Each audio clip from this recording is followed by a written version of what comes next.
there's a lot of like reactive energy to being laid off. Like there are people who like record the layoff and post it on TikTok. There are people that go straight on social media and start ranting about the injustice of it. Like if I were laid off, like I would, like people didn't even know I was laid off for a long ass time when I was laid off the last time. Facts. Like And you're a loads of public people figure did as not well. know. To be honest, even the company that laid me off, they're like, let me just keep this girl on the website for a few months longer because it looks good for us. To the point where I was like, excuse me, like you ain't paying me, like take my face off. But like I would advise, like the minute you are laid off, just pause, process. Yeah. Pause and process. That is the best advice I can give. You're going to feel so many emotions. Trust me when I say that, like being laid off is like being dumped by someone who you still have feelings for. Because you're just like, oh snap, it's over.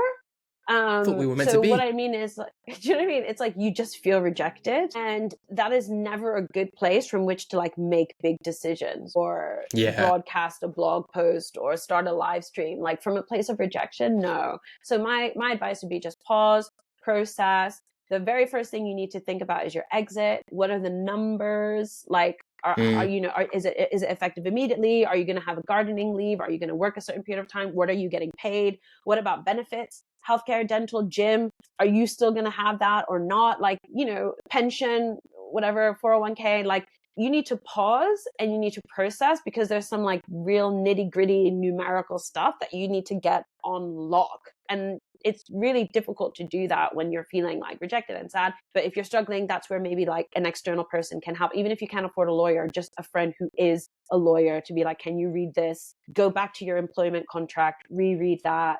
Friggin' use ChatGPT, I don't know, but like pause and process, and don't react until you've like got all the numbers down. And then maybe like over time you can like start to like think of like, okay, what's next? But honestly, most people, especially people in our community, I'm talking like global majority folks, we work too much anyway. So like if you can afford to, don't rush into the next thing right away. Like take a break. Use some of that severance and like, I don't know, just chill, relax, like give yourself grace and rest and rejuvenate. And in the headspace that you gain from that time off could come like much more clarity about what the right next step would be. Yeah.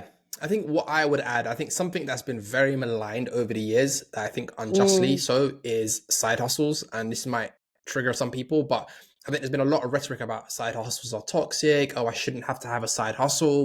We work too much. But unfortunately to me, side hustles are just basic diversification away from one singular source of potential income. And these companies don't love you. They don't like you. It's a cutthroat world. And I'm not saying this as a thing where I think this is how things should be, but as the world is today, you would be better served to have some potential backup thing that you can try to tap into, because sometimes there's an industry-wide panic and we don't know how long it would take for things to recover.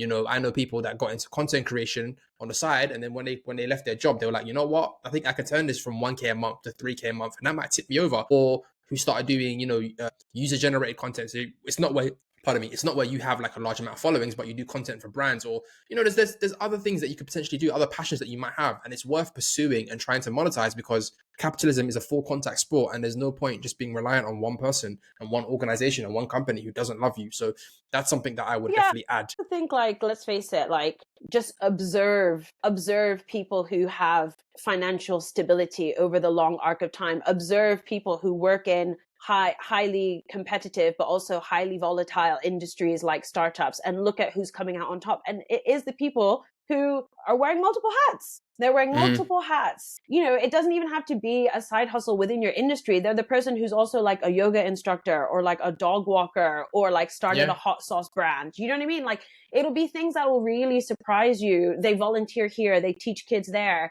But people who have diversified their revenue streams, to your point, are the people who are more resilient to layoffs and redundancies because they're not relying on that. And, I'm proof of the pudding, right? Because I had a side hustle throughout, and there are times where I toggle back on. Okay, now it's my full-time hustle, toggle it off. Now it's my side hustle. It's been my full-time thing for the last 2 years. And I would like to keep it that way for the indefinite future. So yeah, I definitely think, especially if you are someone where, let's face it, like if you don't represent the dominant groups, the workplace is often not a very pleasant place to be if you are smart and ambitious, because you will see people who are less smart and less ambitious than you being rewarded in a way that you are not.